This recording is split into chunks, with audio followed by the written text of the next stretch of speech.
Hi everyone. This is Tobi from the Phuket Meditation Center, and you're listening to our exclusive Nightly Reflections podcast. Join us for a guided meditation and some reflections on embodying and cultivating our spiritual practice during these challenging times.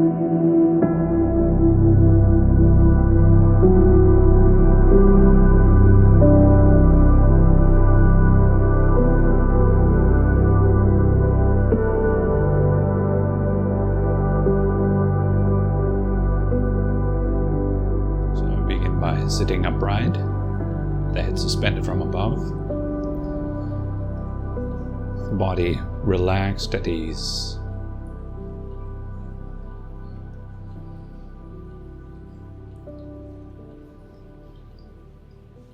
Take a few comfortable breaths. Let the breathing further inform your posture. If you need to make some adjustments, now's the time.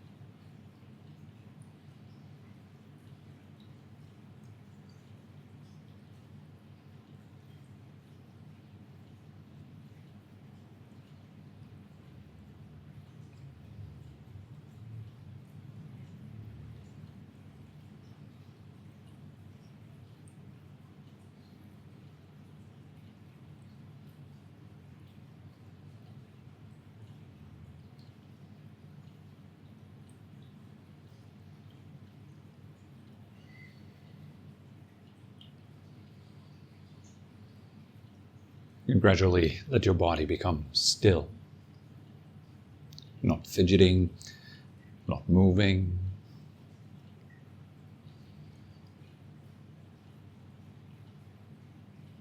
Just breathing comfortably.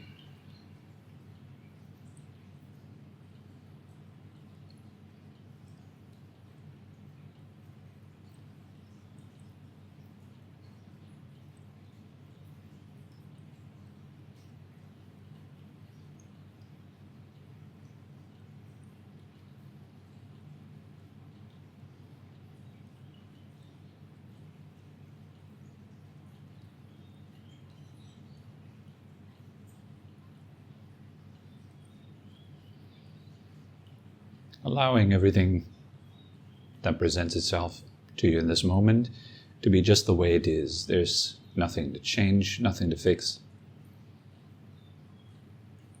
Whether it is calm or chaotic, pleasant or unpleasant, just allow it to be that way. Not reacting to it.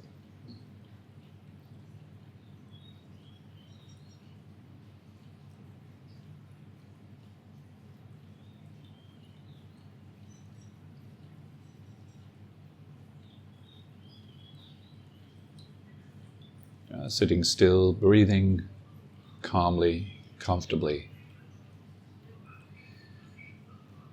Letting everything gradually settle down.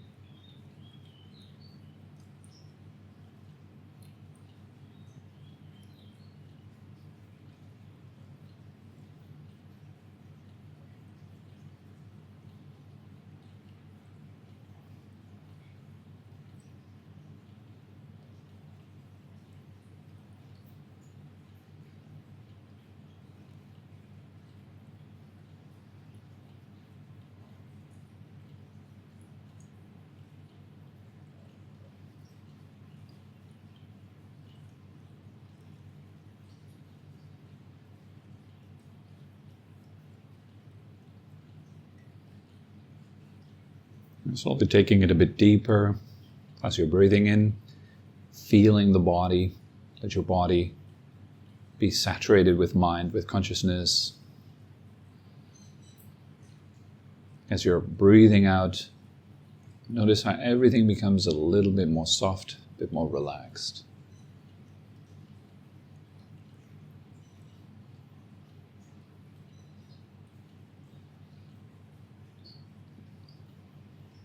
And how this natural release of tension is quite pleasant in itself.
It's a bit like allowing the body to melt away.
But not only just letting the body melt away, but also our reactions to the various sensations that arise. Let them melt away too.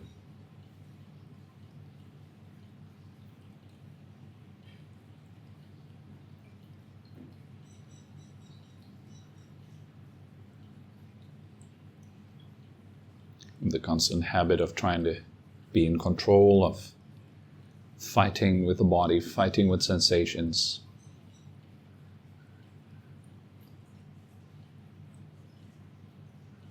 And as you breathe out, let it melt away.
Let your breathing slowly fill your body until you're breathing with your entire body, till the entire body is experienced as made out of breath.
Guide yourself, remind yourself from time to time that it is just feeling, just sensation. It's okay to feel.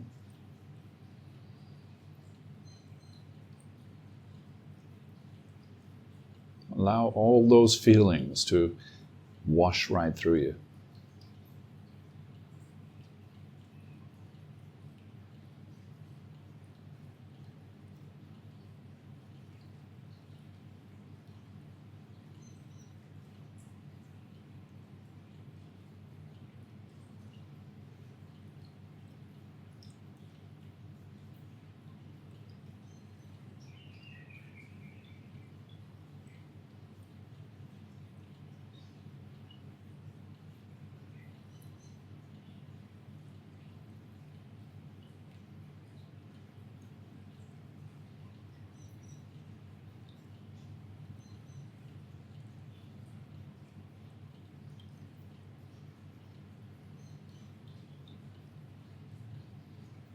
And rather than thinking in terms of good feelings, bad feelings,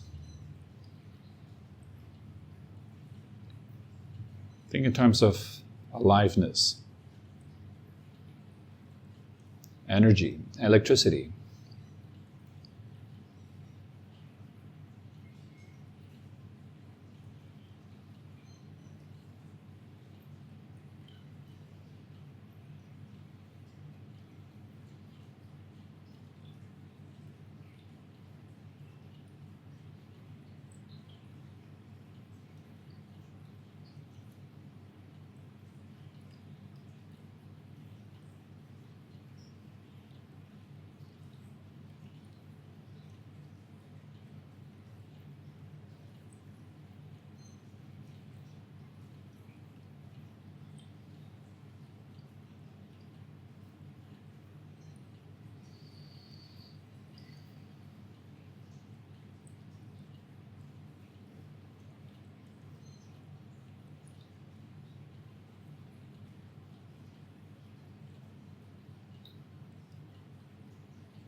Keep noticing this softening, this release upon each out-breath.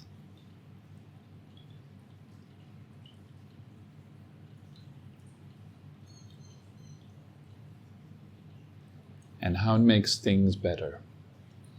Even if it's just a tiny percentage, but it's better. Let there be a hint.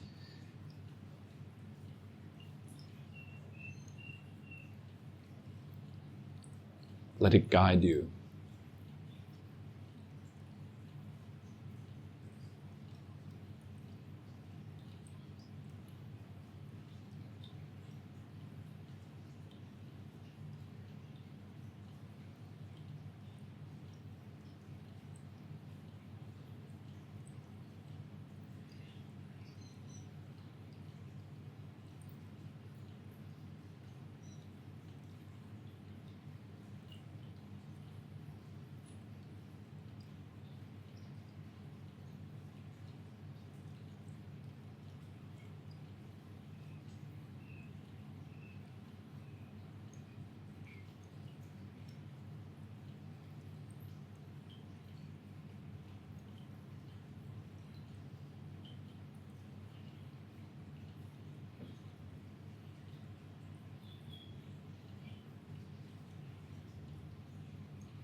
And once everything has thoroughly settled down, we just rest in this sense of aliveness.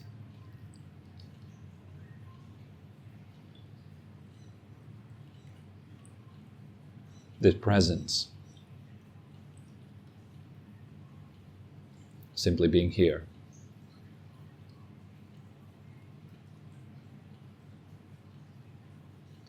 With the vibrant soundscape all around.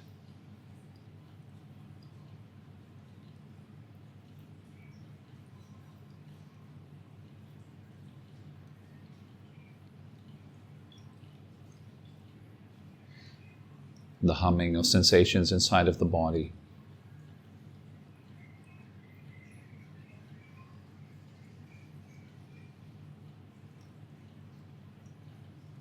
And the mind with all of its ideas, thoughts, reactions.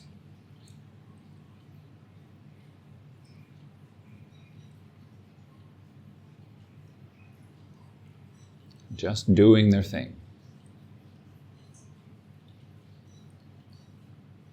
Stay here as an observer, as a witness to all these processes.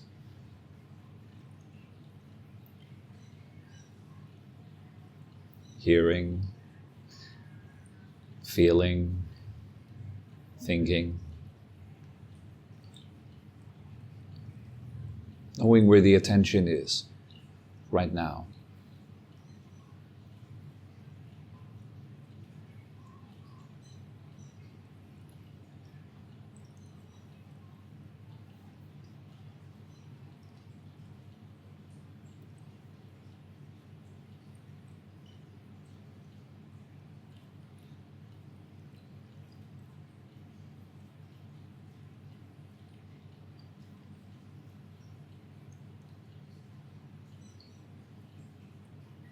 Imagine if your mind is a monkey that lives in a room with 3 windows. And it jumps from window to window and looks out. It's quite restless. That monkey is your attention. And the first window is the window of sound. The second, the window of feeling. The third, the window of the mind. thinking, imagining, wanting, not wanting, liking, disliking, etc. Your goal is simply to know where the monkey is right now. Just observe it as it jumps from window to window, looking out.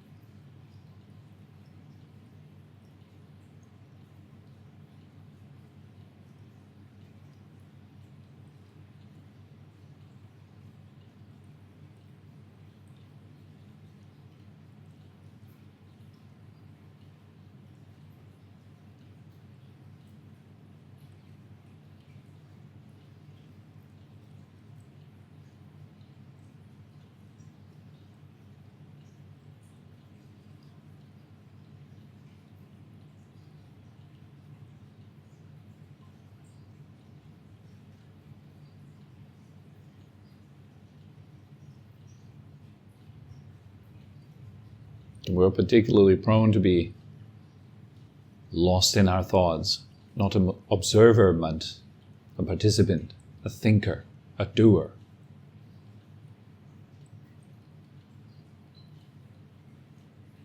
The moment you recognize, rest. Just let the mind do what the mind does, neither following nor fighting with it.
Now let's bring a particular focus to the mind, looking at the mental content, the various moods that come into the mind.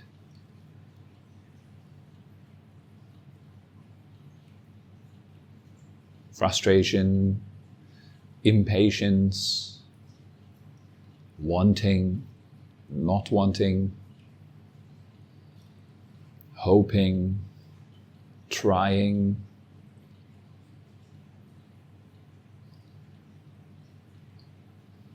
imagining,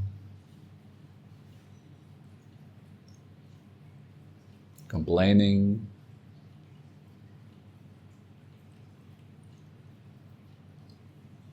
enjoying, being bored, being happy. So many moods, so many thoughts accompanying it. But we just observe, watch them arise, change, and pass, as they do by themselves.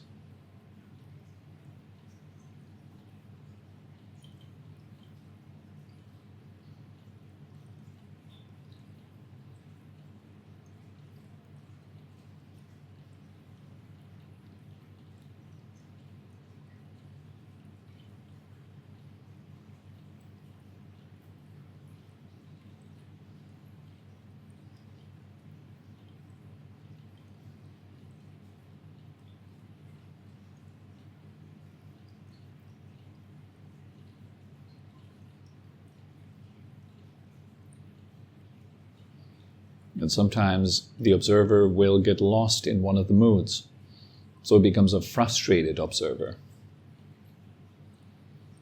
As soon as you recognize the frustration, you've already stepped out. The frustration itself now is your object. You can watch it arise, change, and pass.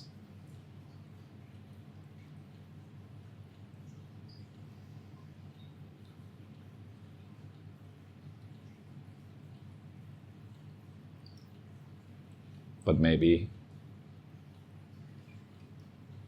you observe the frustration with the hope of it going away. Hoping. Stepping out again, becoming an observer. Hoping is like this.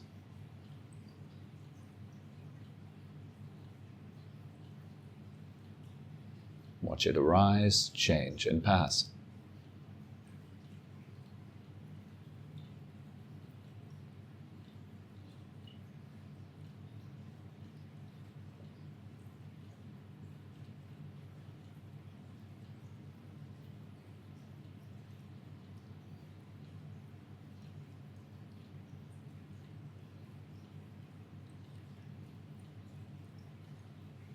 Maybe suddenly you think, I'm a really good observer.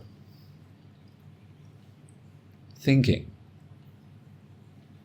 Recognize it right there. Thinking is like this. It arises, changes, and passes.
We just rest in this knowing, observing quality, keeping the mind and the body together.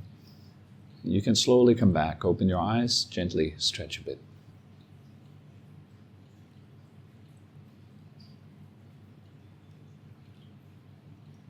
And notice your reaction to the mind, coming back to the senses, to the eyes.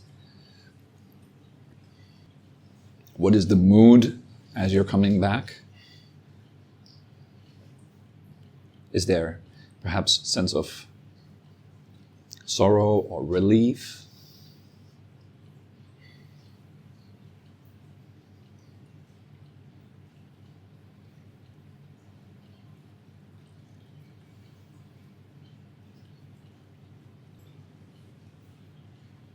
All right, so good morning, everyone. Good to see all of you. And today we have a question from one of the students, Abbas. So he wrote in with the following question. I've managed to meditate almost daily since the retreat. However, I do come across the challenge that you've discussed at length in your resources. When I observe my mind veering, whilst meditating, for instance, thinking about the stresses of work, which have now cropped up in my mind, I notice I can be critical of myself. For example, why am I interrupting my practice with thoughts of stress and my next immediate tasks at work? Then there are instances where I start to label what I'm thinking. Oh, you're stressed about work because you fear that you may not be able to perform. Hence, this is fear and ego. I'm trying to not bog my mind down with these thoughts and just be present whilst maintaining a daily meditation habit. Any observations on the above would be much appreciated.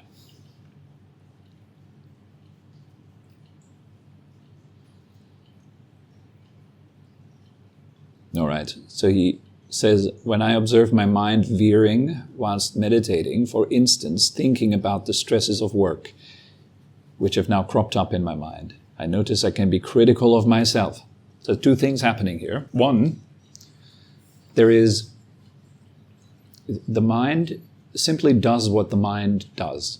Minds do what minds do, just like your heart does what your heart does and your liver does what your liver does. Your mind does what it does. And one of the main activities of the mind is to think, to produce thoughts.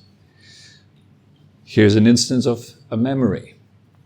So you remember a work task. That's one part. Something pops up, an experience arises. Then the second part is,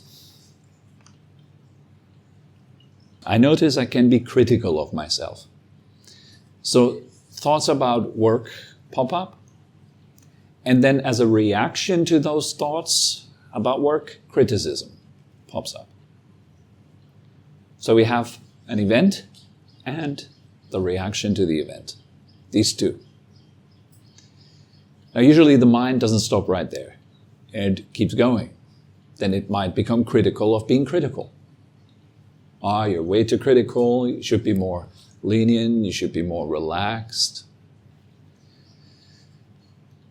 And then there's a reaction to that too. Stop thinking so much, you're thinking way too much, you're overthinking this. And another reaction to that, and so on. So I should go back to the meditation, I should go back to the breath, or whatever it is that you were doing. And so it just keeps going. What can we do here? What we need to do and what we need to train ourselves is to learn to not react to these things. It's just what the mind does. First of all, the mind comes up with an idea of work. It comes up with an idea of stress. Then it comes up with an idea of being critical. One following the other. And this happens naturally, without any effort whatsoever. The mind simply pulls these things out of its head, like a magician pulls out a rabbit out of its head, out of nothing. And so all you need to do is simply know what's going on while it is going on. This is basic presence, alertness, knowing what is happening while it is happening. So right now what is happening? Okay, the mind is thinking about work. It's thinking about being stressed. And thinking about work and being stressed is like this. It is simply like this. There's nothing you need to do about it. Nothing at all. Other than to know it. To be aware of it, awake to it. That is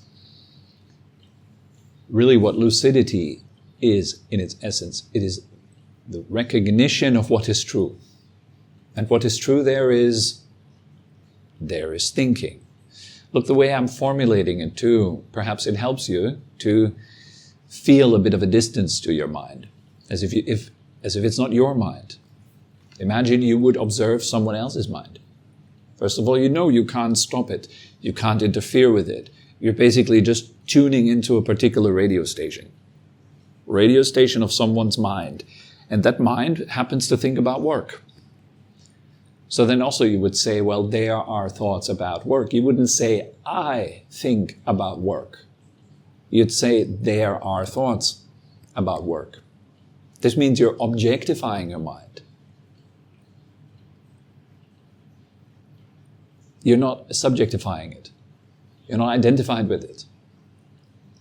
You see it for what it is. It is thinking. Thinking is like this. It's very truthful. It's very honest. Down to earth. This would be a cure to so many diseases in this world, and also just so many spiritual diseases, where people believe themselves to be special, or where they believe certain feelings to mean certain things, rather than simply just to see, a feeling. Feelings are like this. They interpret. This feeling means that. My chakras are opening. It means that I am now spiritually ascended. The Kundalini is rising up my spine, or whatever people think, yes?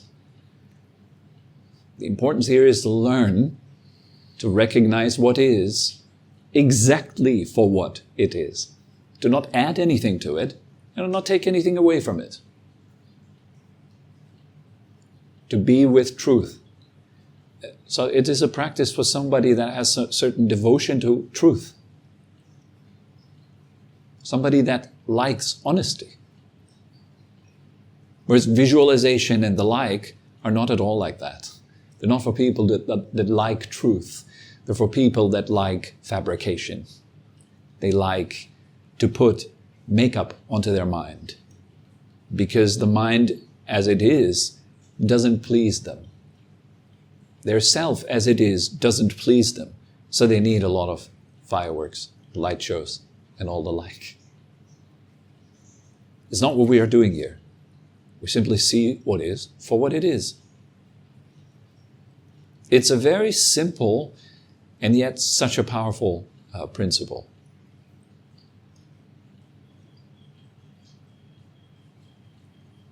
For example, in the body, when sensations arise in the body, rather than seeing them as pain or pleasure, can you simply see them as sensation?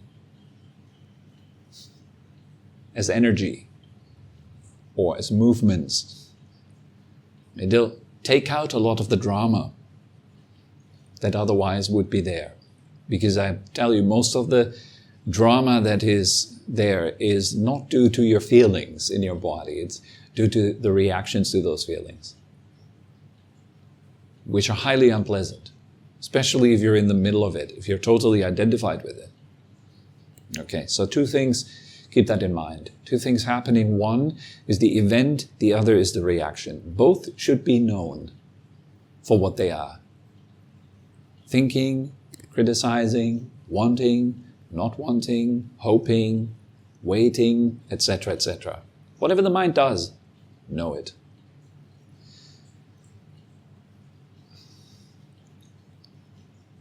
So he gives this example.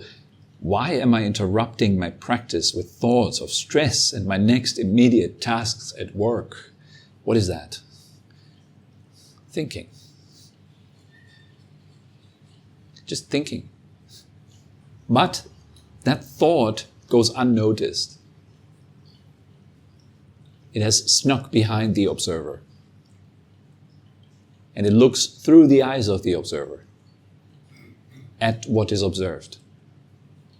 This is not right. This shouldn't be that way. I need to somehow fix it.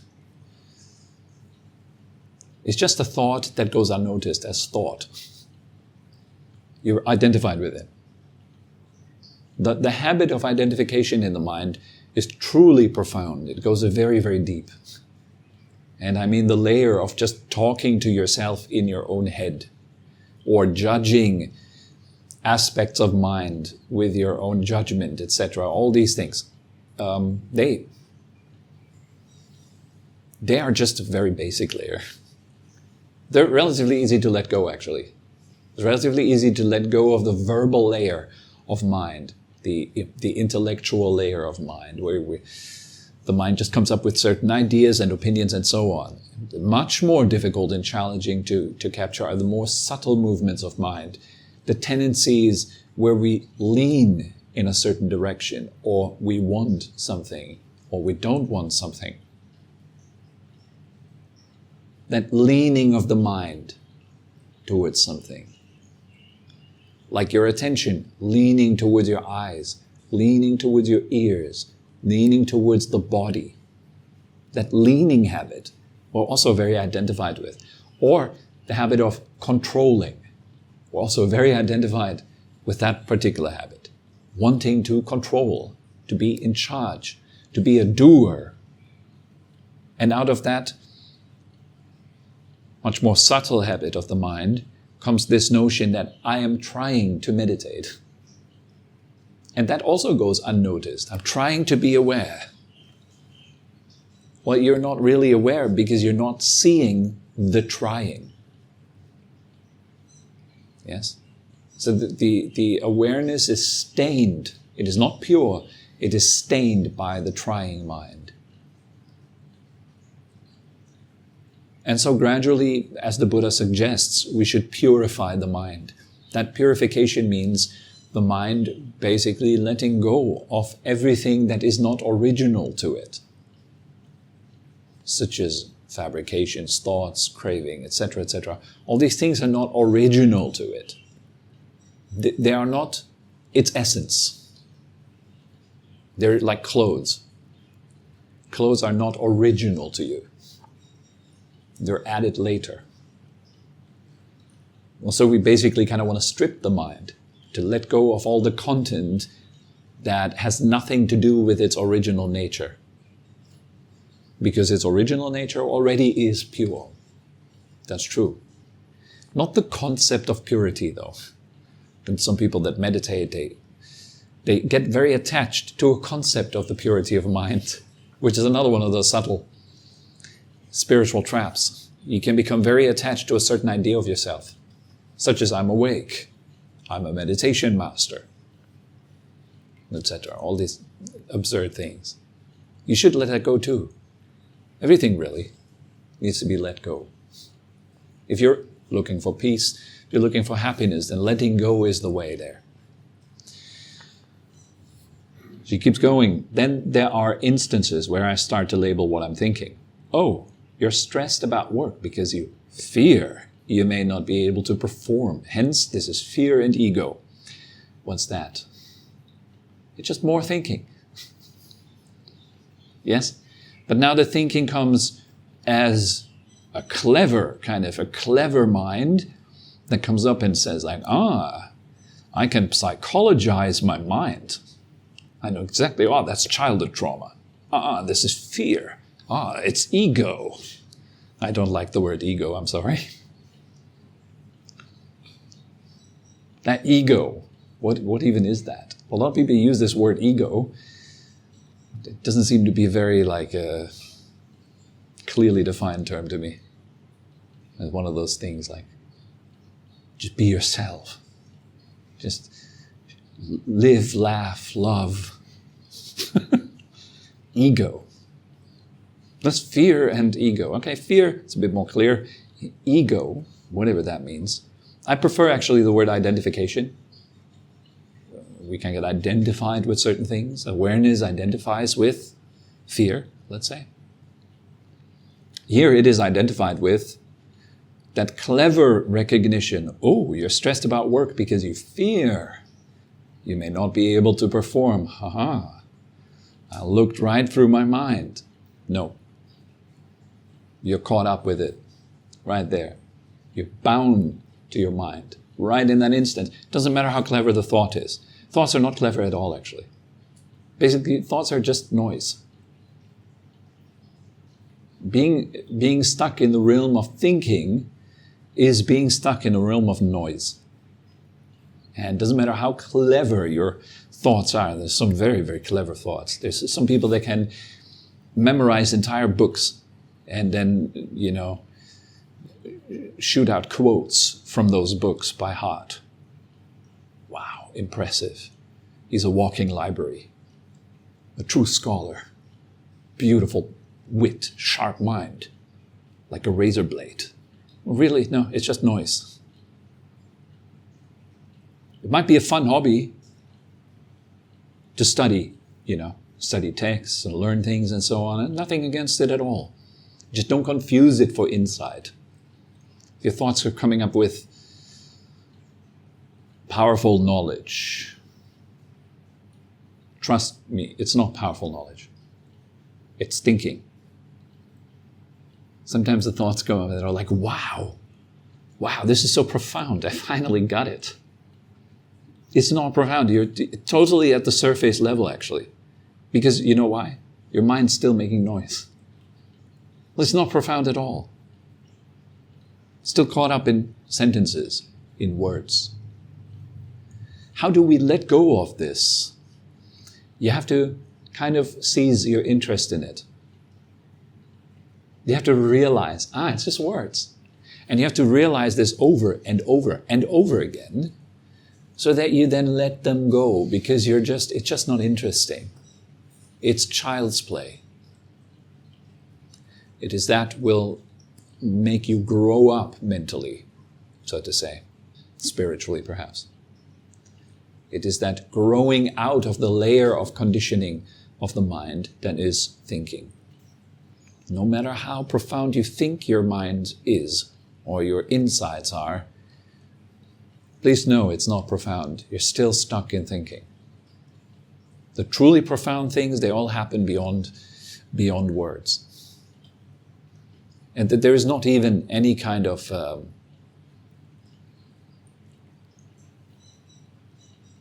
deeming it to be anything particular or special, or making any form of self around it. Yes. Hence, this is fear and ego. Like my response, if my mind would come up with that, and it does come up with stuff like this. I've got this habit from my mother, or something like this. That kind of thinking comes from my father. That's a childhood trauma. Then usually I might just answer mentally to it, who cares? Like, you want to talk? Well, knock yourself out. Go ahead, talk. Talk some more. And my mind usually just immediately quietens down. I just look straight into its eyes. And I say, talk. You want to talk some more? You want to say some profound things? Go ahead. The mind just shuts up. All right. Hence he goes, I'm trying to not bog my mind down with these thoughts and just be present. Do you hear that little word? I'm trying. Do you see the identification with the doer here? There is trying. But be a bit more accurate. The mind is in trying mode. When the mind is in trying mode, it's like this. And then you observe and you watch. I'm trying to not bog my mind down. That's a bit like, I'm trying to not think of a yellow elephant. So it's a trying situation, and it's a negative trying situation that the mind doesn't comprehend. The mind doesn't understand a negative. If you tell a mind to not think, the mind doesn't know what that means. It doesn't understand the not. It understands clear instructions such as, focus on the potato. The mind understands that. Think of a yellow elephant. Yeah, totally clear. Understand it. But don't go to Phuket airport. The mind doesn't understand that. A taxi driver doesn't understand that. If you want your mind to go somewhere, you can tell it where to go. But if you're telling it where not to go, your mind only hears the thing that comes after the not. So that comes to mind here. Trying to not bog my mind down with those thoughts and just be present. I try to just be present. Is presence a trying? Do you need to try to be you? If you think that presence is something you need to try to do, then I recommend you to really make it ridiculous, okay? Sit down, 15 minutes, put your timer on, and then tell yourself, for the next 15 minutes, I'm going to try to be Tobi. Or whatever your name is. For Abbas here, Abbas, you sit down, 15 minutes, and try to be Abbas. See how that feels like? Is that a trying to be yourself? So yeah, in the same way, and actually do it. I know most people, when they hear this, they will think, oh, well, I don't need to sit down for 15 minutes to try. I already know the answer. No, it's about experiencing the absurdity of it. Actually give it a go. Actually do it. Sit down and really try. Try your hardest to be yourself. Don't just accept it when you hear it. Don't just think you know. Taste it. Taste the absurdity of it. Because this is what is transformative. The tasting of it. That transforms you. The thinking about it, that doesn't do anything to you. Again, it's just noise.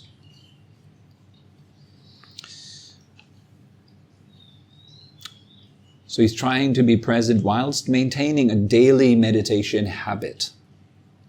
So the trying of having a daily meditation habit. As Yoda said very nicely in Star Wars, something like, no trying there is, only doing, or something like that. You need to do, not try. Just do, or don't do. But trying, what does trying even mean? I think trying seems to be a little word which is a preemptive excuse so that at the end of your trying, you can then say, I've tried. It's kind of like you're taking the excuse right into the front so that behind your action, behind your trying, you can then say, well, I've tried. I gave it my all. You didn't really want it then. Trying indicates you don't really want it. Anything you really want is not a trying, which is something you do. You just do. A daily meditation habit consists of simply just doing it. Stop thinking about it. Do it. And get better at doing it. Keep doing it. Just do it. It's that simple. If you want to build a habit, you can only build it by physically doing something hundreds and thousands of times, and you got yourself a habit. That's all. This is the whole magic of habits.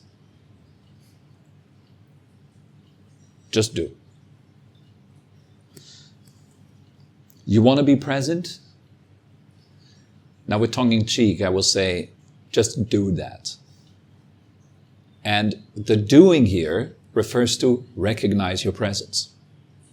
Over and over and over again. What's the cause of recognizing presence? The intention to recognize it. Wanting to recognize it. At the beginning of the day, contemplate. What is it that makes you want to recognize presence? And once the reason for wanting presence has firmly established in your mind, then formulate the intention. Today, I shall dedicate my day to presence. Make it the central topic. Wherever I am, whatever I do, I will be present there. Sometimes it even does help a bit to visualize your day in advance and to see yourself engaging in presence before you do it. Sounds almost paradoxical, but this is how you can prime the mind to remember throughout the day. Like if you fall asleep at night and you intend to wake up with your first thought being presence, and then the recognition of presence. Thank you. you will wake up and actually think of presence first thing in the morning. And then that will lead to a recognition of it. So to finish this, thoughts are not your enemy. Thoughts are helpful. Thoughts are what guides you deeper, ideally. So you want to have good thoughts. You want to have a type of thought structure, a thought system that leads you beyond itself.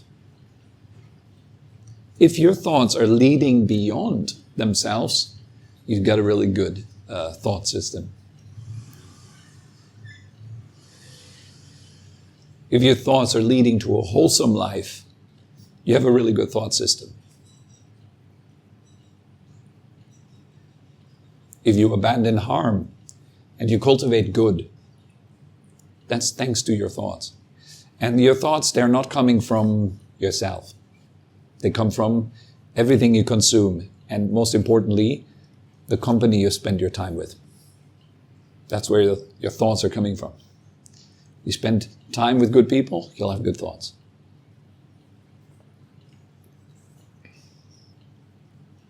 So this is my observation about that. I know there might be further questions down the line, and also I took it apart, perhaps quite viciously. So it was not my intention to hurt anyone's feeling. The idea is to cut through these particular delusions and blockages that so many of us suffer from, and that prevent us from actually advancing on the spiritual path. Sometimes it's good to just straight cut through these ideas. See it for what it is. Cultivate that, and you will be successful. All right? I hope you enjoyed this episode and found some inspiration for your practice. For more information, such as our upcoming events, head over to our website at phuket-meditation.com. Thank you very much for listening, and have a wonderful night.